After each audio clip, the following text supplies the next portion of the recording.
Welcome.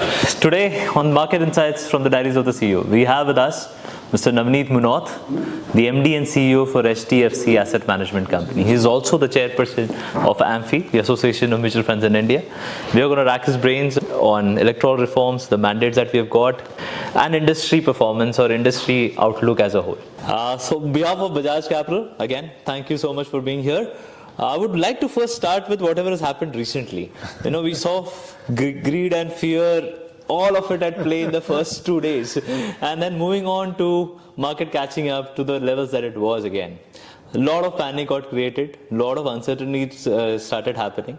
How do you foresee these events? First of all, I get reminded of the senior Bajaj, KK Bajaj Saab's famous line that he tells all your people, and I had the privilege of meeting him several times over the years. Manage your clients' money the way you would manage the money of a retired father, right? Retired father's money, yeah. Yes, good. So particularly in these times, I think all your people and everybody must remember that how would your retired father react to it, or somebody who's seen many cycles over the years, how will they react to it? They've seen it many times. Isn't it? First of all, as a citizen of the country, I feel deep pride in the whole democratic process of the country. What a great show. I mean, close to 1 billion people have the voting rights, and then the way the government gets formed. Yesterday we saw the oath ceremony. I think we have a continuity. We have political stability, we have social stability, we have macroeconomic stability, and we have financial stability.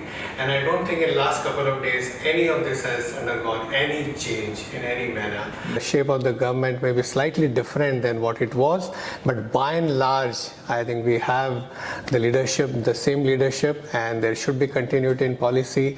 The path towards structural reforms and a path towards Viksit Bharat and building, a highly prosperous and pragmatic and peaceful new India, that very much continues. So I remain optimistic. Markets, of course, have their own ways of reacting to the short-term news flow. So we saw a bit of up and down, but I must give credit to the Indian investors, particularly the retail investors. And I'm sure all of you have read that they actually took advantage of this volatility rather than getting swayed by it. On the day of that big fall, on the election day result, we got like large number of purchase transactions. People wanted to take advantage of that, not get swayed by that volatility. Which is a different change that we've seen. Absolutely. The maturity of our investors. Yeah, that was a display as well. Yeah, thanks for that. With the current continuity of the government, the sectors that we were talking about, the capex, the infrastructure. In fact, you have openly said roads, railways, renewables, energies, and something that I remember, RRR. It should get an Oscar. It should get an Oscar. There is no place in the world where they are building roads, railways, renewables. These are the 3 R. But even if you look at the ports, recently, I think some weeks back, Economist had an interesting story on what's happening in the port sector in India. Look at the newer airports. You look at the telecom infrastructure, absolutely best in the class in the world. So I think the focus on physical infrastructure, we are doing this in Mumbai. You look at the work which is going on urban transport in Mumbai, which is the case with almost all the other cities in India. So urban transportation, rural infrastructure. I think on the infrastructure side, the focus of the government in the last couple of years has really paid off, and I think we have a long way to go. So you continue the same policies, the continuation is what you think on the capex, on the infrastructure will Absolutely. The one thing that the government has done over the last couple of years is to have higher allocation in the budget towards capex by containing the revenue expenditure, and that has been achieved through direct benefit transfer, through the better targeted subsidies, and to keep the administrative expenses under check, so that we have more money available to create future capacity for growth in the country, which is like building the physical infrastructure, digital infrastructure, and the social infrastructure. That's where a large part of the government money should go, and that's where it is going. Now you're obviously on the chair of AMFI as well, and we had a very, very good year last year with crossing 50 lakh crores and only growing since then. SIP books have touched based almost 21,000 crores, which is a huge number in itself. One key element we are seeing is obviously the top 30, then the B30. But also there is a huge scope which is beyond the first 50, 60 cities in India. Do you see the trend that has just started over the last maybe 1 year on the tier 3, tier 4, tier 5, participating more in this story? Do you see that trend also growing? No, absolutely. When we talk about the B30, the 18% of industry AUM is from B30, but more important number is 28% of equity AUM is from B30. Incrementally, I think almost 30% of the flows come from B30, 40% of the folios are B30, and Wow. if you look at the SIP incrementally, more than 50% of the new SIP transactions come from the B30. In fact, on the fintech side, that number is even higher. What it means is that people are looking to invest, and they are just kind of like doing a Google how to invest, and then they end up finding some way to invest. That just shows that there is a deep interest in the product, but all said and done, while we can take credit for everything that we have done in terms of the SIP book and the number of new investors, etc., the fact is still there are only 4.5 crore, a little over 4.5 crore investors, so we have a long way to go. But you talked about the last year, the AUM growth in the industry. So last year, industry added 14 lakh crores of AUM. And to put that number in perspective, the total industry AUM was less than 10 lakh crores 10 years back. Wow. Wow. What we added in 1 year is more than what the total AUM of the industry was 10, 11 years back. So we have come a long way, and everybody has worked. I think our asset managers have done a good job. Tremendous amount of credit to distributors like you. A lot of credit to our regulator and the entire ecosystem. Everybody has worked hard, and we are seeing the results. But as I said, long way to go. Still long way to go. I would agree that. I would agree on that. On the SIP book, just a little bifurcation on the SIP book that we see, which is 21,000 just touched. Most of it comes from the mid and the small. Yeah. Do you see as a retail player on the mid and the small? You are saying bulk of the SIP flows are in bulk of the No, I don't think so. I think it's well spread. You have many categories. I think now, because there are many, so when we say sector and thematic, it comes as like one category. But within that, there are different kinds of funds. There are business cycle fund. We may have a manufacturing fund. Somebody may have an IT fund, healthcare fund, and so on and so forth. All kinds of funds are there. They get a lot of SIPs, but it's spread across. It's large and mid cap category, it's large cap category, mid cap category, small cap category, multi cap, balance advantage, and that has a good SIP. I think it's very well spread. But as I mean, for the mid and small cap, because when the rally was very sharp, all of us have been telling investors that come through the SIP route and in some of those categories of fund. Yeah. Another thing that is, one thing that I wanted to ask, now that the government oath ceremony has happened, government is getting formed, do you see some populist scenarios also coming in place, or some fiscal pressures also? There have been talks about it. What would be your view? So anything that gets spent on, let's say, people in rural areas, or people, let's say, in the bottom of the pyramid in the society, it's always termed with one word called populist, but I don't think that's the right way to look at it. In the last 10 years, I think it has done a phenomenal job in a social security net for the bottom of the pyramid. 800 million people getting, let's say, free food every month, at least the rice and wheat, a toilet in every home, a tap water in every home. Now there is a solar mission so that people can have the solar plant. The PM Awas Yojana, we have the Ayushman Bharat, let's say medical insurance or a Atal pension, or let's say basic bank account, starting with that, and then many other things that became possible because of that. All of these are very, I mean, is an essential to ensure that growth is more sustainable, more democratic, more inclusive, more equitable. This is good. I don't think some of these should be looked at populist. But it's very, very important. Populist is when you do a scheme which kind of there are leakages in the system, the way a scheme is designed, and it doesn't really add to the productive capacity of the economy in the long run. If you are improving the living standards of your people, if you are empowering them more, if you are taking care of people, I mean, who otherwise won't have been able to add to the productive capacity of the economy, then it doesn't make any sense. So I don't think anything should be taken as populist. But you can look at the data over the last 10 years, incrementally, every single year, a bigger proportion is going on capital expenditure to create, as I said, physical infrastructure or the digital infrastructure. Now, I think in next 5-10 years, I think there's a lot of money that will be spent on social infrastructure, which is healthcare, education, skill development, so on and so forth. Another point, because of the election scenario only, that we were seeing was, and there were a lot of comparisons. The very next day you saw on the papers also the first 10 years, which was of UPA, the next 10 years of NDA, 17% Nifty, 13% Nifty, on an average obviously 15, but those kind of comparisons you could see. How important has been an election scenario in the India growth story? Because I feel firmly, whether it was UPA or NDA, India growth story was as it is intact for that matter. So how important is the India growth story playing out to be? I think investors need to focus on the long-term potential of India. There are very few economies in the world which have the ability to grow at a higher rate on a consistent basis for a very long period of time. Like for the last 30 years, India's nominal GDP would have grown at 10-11%. Yeah, we've doubled every 6 years. अगर आप exactly starting year कुछ 1-2 साल आगे पीछे करते हो थोड़ा फर्क पड़ जाएगा, बट मोटा मोटी 10-11% nominal GDP growth, around similar or slightly higher corporate profit growth, slightly higher market capitalization growth, and slightly higher return from the mutual fund industry. This is very interesting. So it has not happened in many countries in the world. It has happened in the United States, but not many countries in the world. Where you have an economy which delivers well as an economy, you have a corporate sector which can convert that growth into corporate revenue and profits.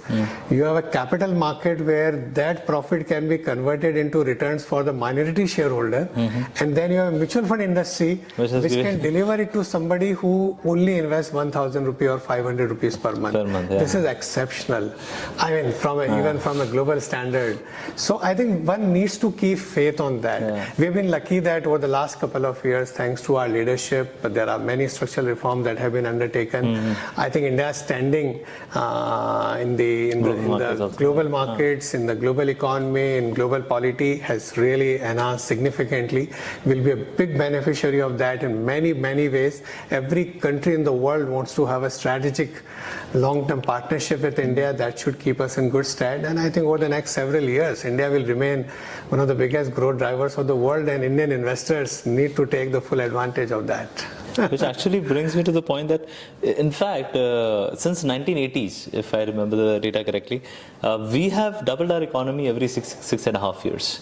And now we are looking at doubling at 3.5 trillion economy, which is like 7 trillion. And a lot has been already said about it.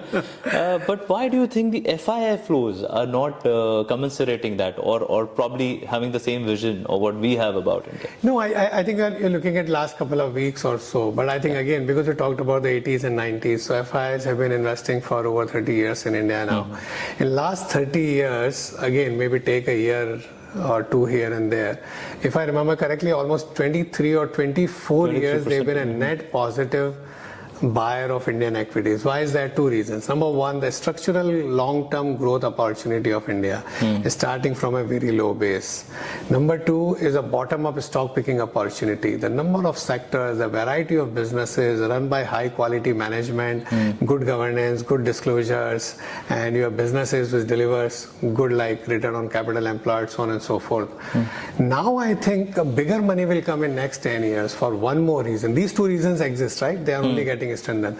The third reason is that historically, because they own like half the free float, their ownership was as high as 25% of the total market, which means of the free float they were owning half the market. So every buying or selling of FPIs used to have disproportionate impact on the market. On the markets, absolutely. Now you have this today. Just now we were discussing the number of 21,000 crores close to 100 crore here and there.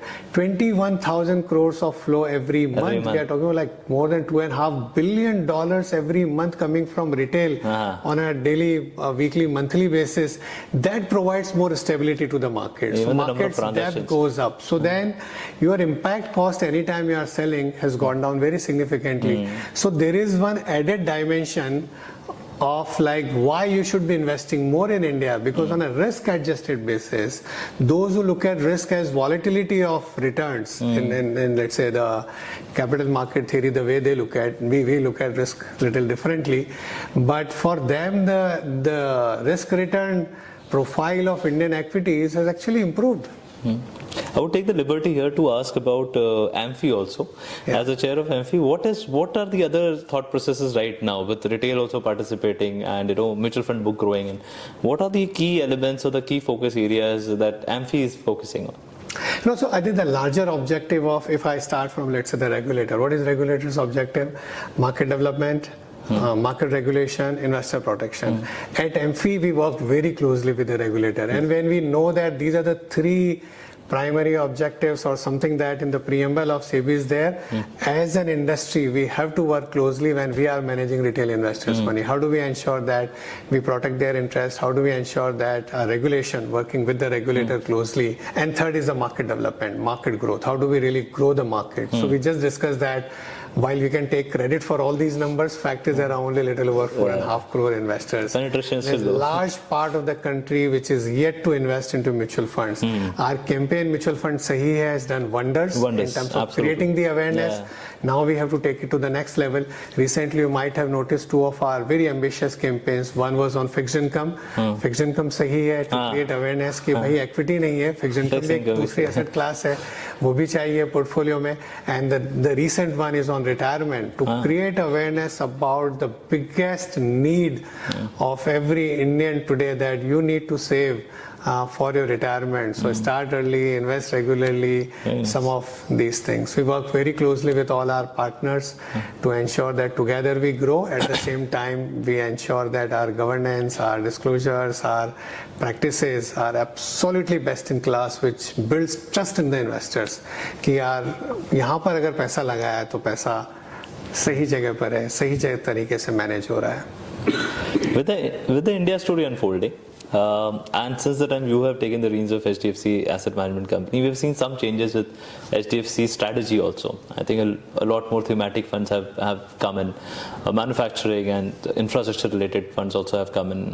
What will be the strategy to capitalize on the India growth story for HDFC?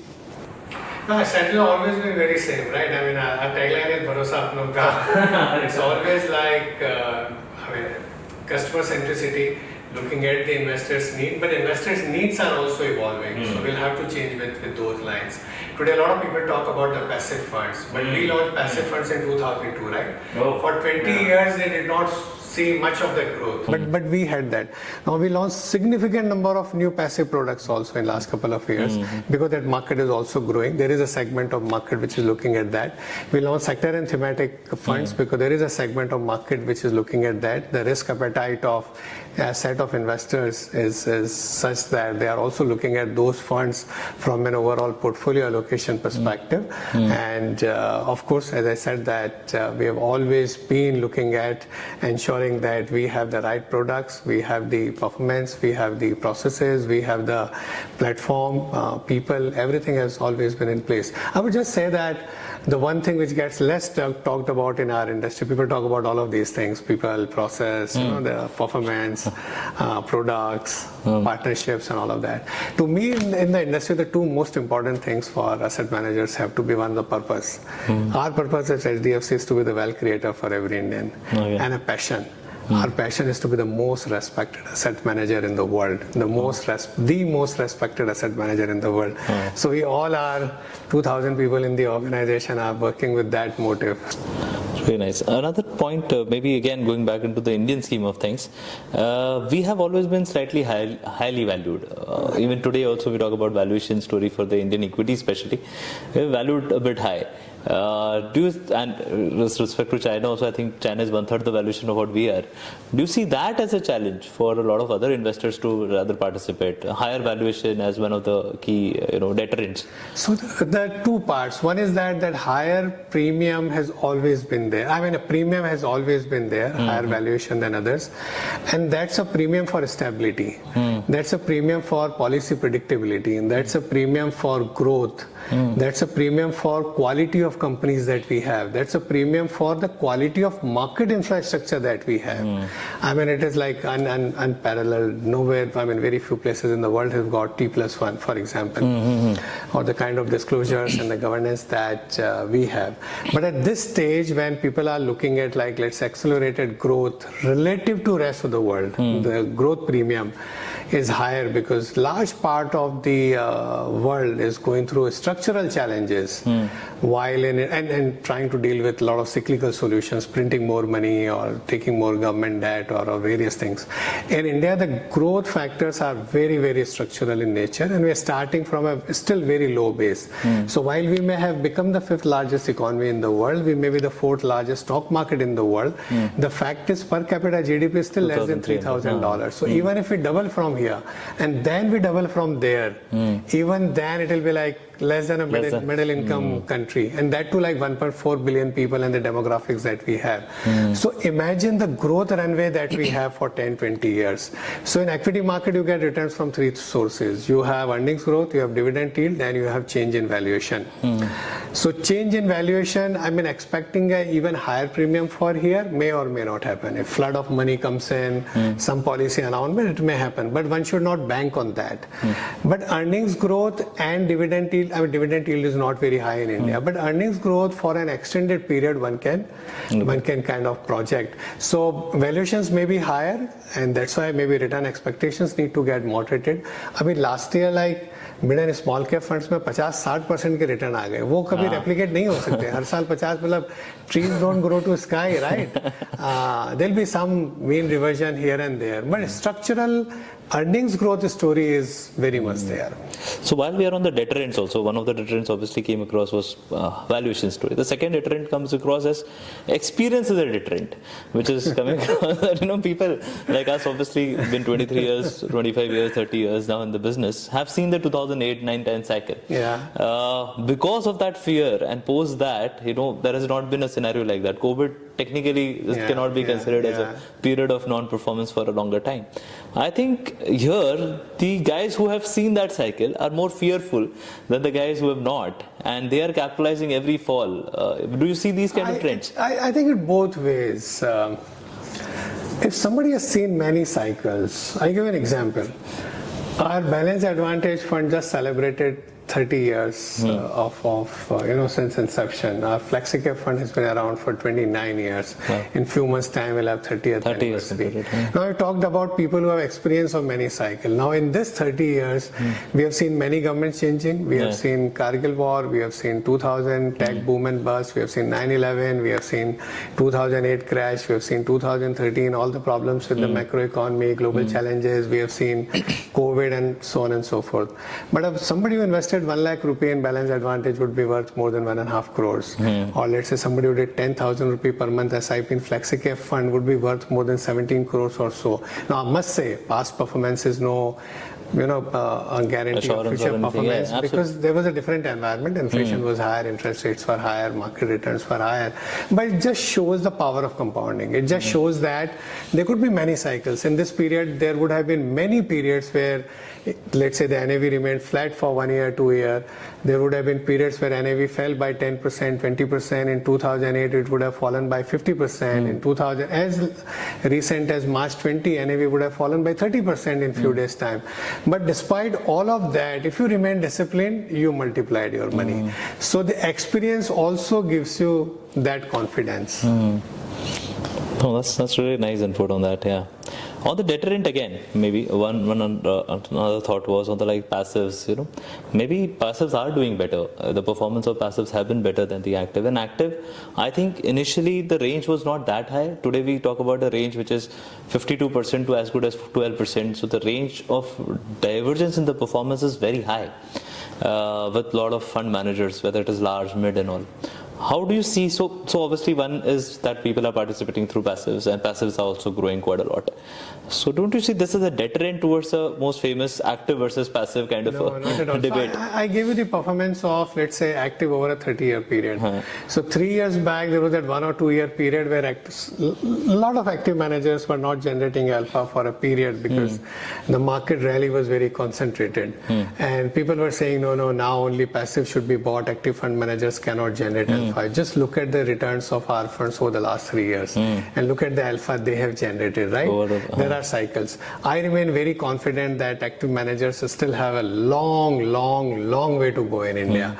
I don't think in India the debate, at least in the foreseeable future, or for, I should say actually extended future, will reach active versus passive. It is active and passive. And alternatives and PMS and something else. I think everything will grow from this base. Just think about it. You only said about 3.5 trillion becoming 7 trillion. Yes.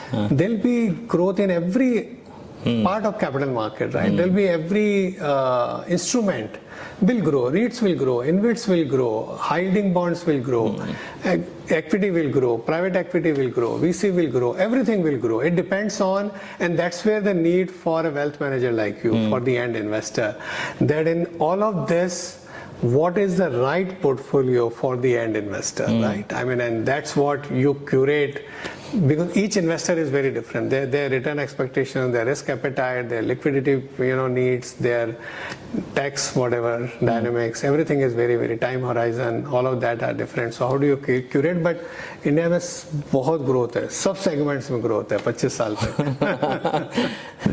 On the fixed income side, rather, one of the less talked about. In fact, if I put on the TV, it will be all equity throughout 24/7. Fixed incomes, not many people are talking about. I think one of the things that I saw in the average maturities, HDFC was one of the first ones to actually increase the average maturities and probably have more long-term papers so that rate cut benefits could come in.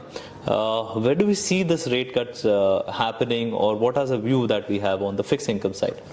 No, from a growth inflation dynamics perspective, I think India has been, I think the India has been in a good place.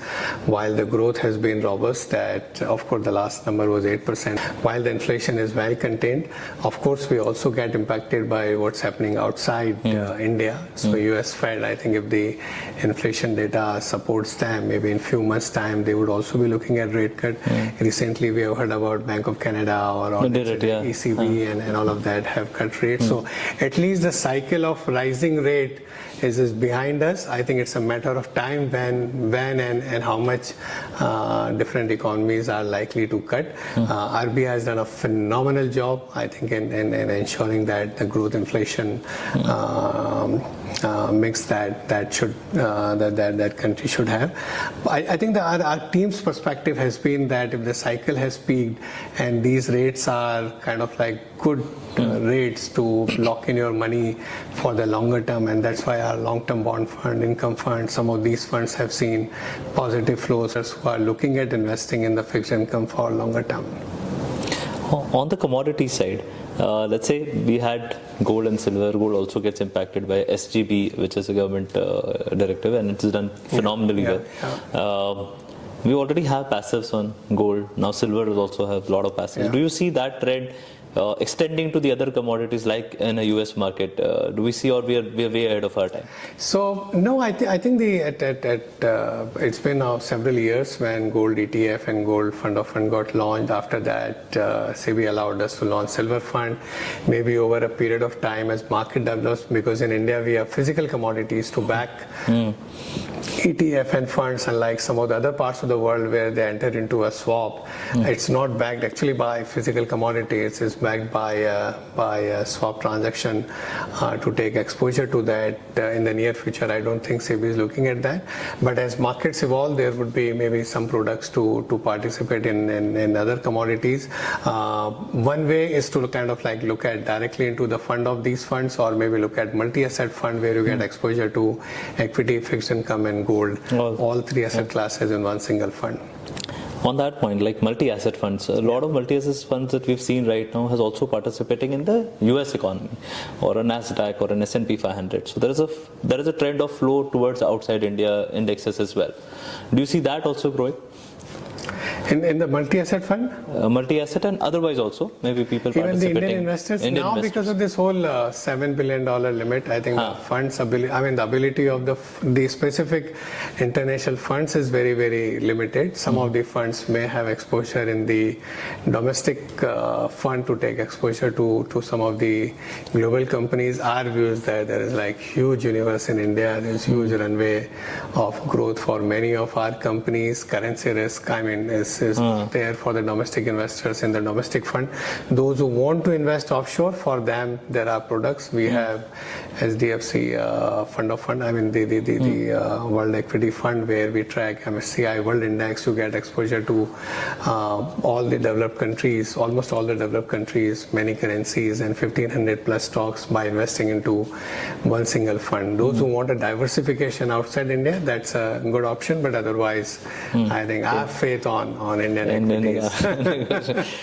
all my money is in Indian markets. Indian markets. Very nice. So that brings me to some pearls of wisdom for the investor as well as for the wealth managers or the private bankers. Both. Any pearls of wisdom for us? I think start early, invest regularly, and a lot of these things. And then I started by remembering K.K. Bajaj Sahab always used to say that manage your client's money the way you will manage your retired father's money. I think if anybody followed that advice as a wealth manager, would have kept him or her in good stead. I think always keep client first, everything else later. Their interests have to be like fully aligned. From an investor's perspective, I'll just remember one formula in mind. Of course, there is a news flow. These days, people have WhatsApp and Twitter and Facebook, and too much of information. There's something called Telegram, or what is that? Telegram also, yeah. All kinds of things. It is just a pure noise. There's a lot of noise that gets created. The way to create wealth in the long run is a simple formula I give you. Just remember 3 words: STP. One STP is the systematic transfer plan, but I'm giving a different STP. That is sound investment plus time plus patience. Give it long time, have patience, and do the sound investment. Then just remain disciplined. Nice. I think that's equal to wealth creation. There is only one formula. No, that's really nice of you, sir. And thank you for being here. Pleasure, entirely. It was a nice chat to have you. Come to our office and do this. Thank you. Thank you so much for spending time with us. Thank you.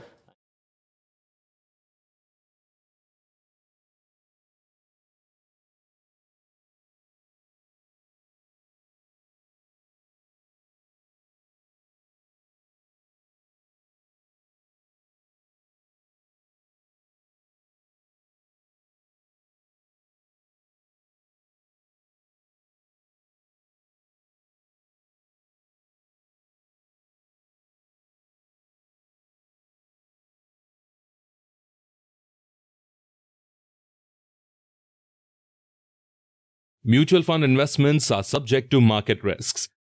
Read all scheme-related documents carefully.